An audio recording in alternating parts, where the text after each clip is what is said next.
조갑제TV 시청자 여러분 안녕하십니까. 2022년 1월 3일 오후 5시 35분입니다. 오늘은 국민의힘이 참 바쁜 날입니다. 방금 국민의힘은 김종인 총괄선대위원장 뿐만 아니라 선대위 주요 인사들이 총사퇴 의사를 윤석열 대통령 후보에게 전했다고 발표를 했습니다.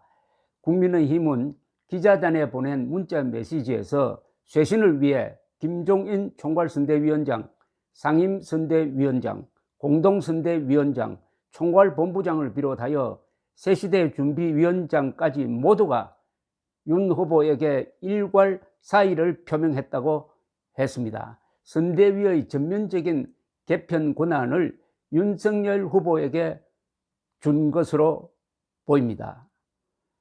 자, 그리고 긴급 의원총회가 지금 열리고 있습니다. 국민의힘이 드디어 벼랑에 서가지고 마지막 몸부림을 치고 있는 모습입니다. 불과 몇 시간 전까지만 해도 김종인 총괄선대위원장은 의원총회에 참석해가지고 윤석열 후보는 정치적으로 무능하다, 선대위가 시키는 대로 연기만 하면 된다, 이렇게 발언을 했는데 갑자기 상황이 몇 시간 뒤에 바뀌어 버렸습니다. 이것은 윤석열 후보의 결단으로 보입니다. 현재로는.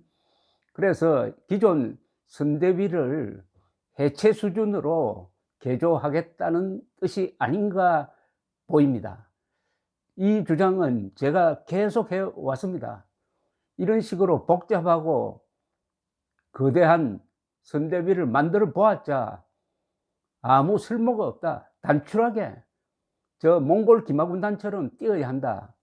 그러려면 우선 김종인, 이준석 두 사람을 정리를 해야 된다. 그러지 않으면은 오늘 여실히 드러났듯이 김종인이 윤석열의 상황 노릇을 하겠다. 후보가 연기만 하면 된다. 시킨 대로만 하면 된다. 아니, 대통령 후보가 연기하면은 아카데미 주연상 후보자로는 뽑을 수가 있지만은 대통령으로 뽑을 수가 있습니까? 이런 막말을 하고 이준석은 의원총회에 참석도 하지 않고 계속 돌아다니면서 윤석열 욕하고, 이런 선대위를 도대체 이런 국민의힘 지도부를 어떻게 지금 해야 되겠습니까?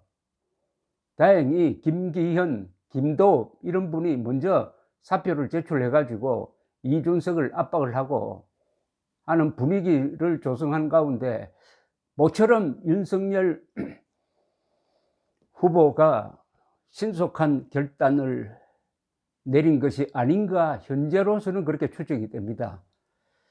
이 김한길 새시대 위원장도 사표를 내었습니다. 자, 이렇게 되면 어떻게 새 판을 짜느냐, 이게 참 또 다른 과제가 아니겠습니까? 총괄선대위원장이 될지 선대위원장이 될지. 그런데 한번 생각해 보십시오. 너무 복잡하지 않습니까?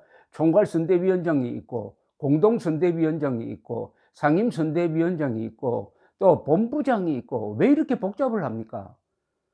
이렇게 복잡하면은 서로 커뮤니케이션이 됩니까?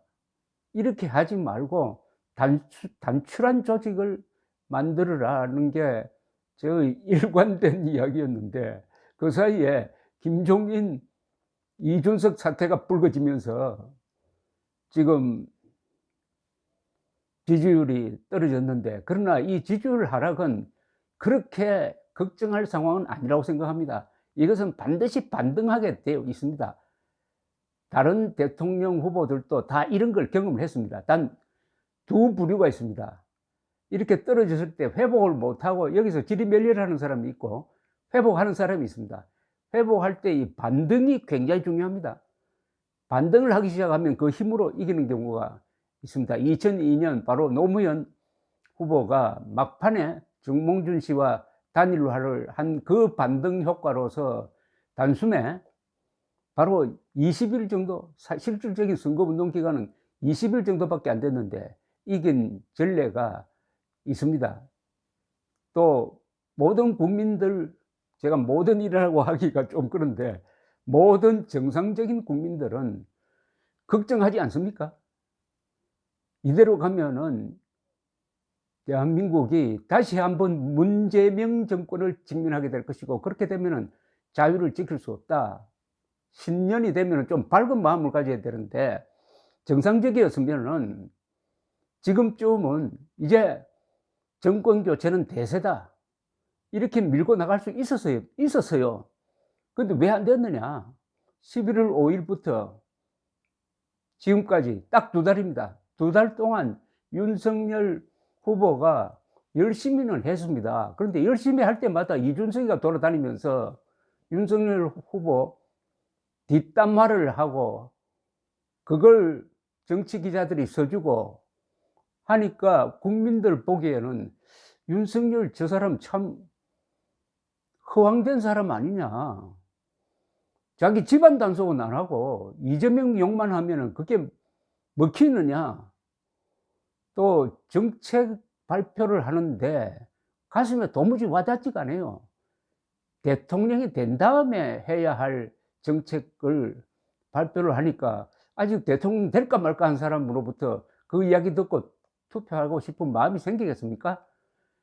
윤석열 후보는 이번 대선이 어떤 역사적 의미가 있느냐, 그 본질을 잡아야 하는 것입니다. 그 본질은 뭐겠습니까? 대한민국의 지난 70년의 문명 발전을 보장했던 법치, 자유민주주의, 한미동맹을 지켜야 한다.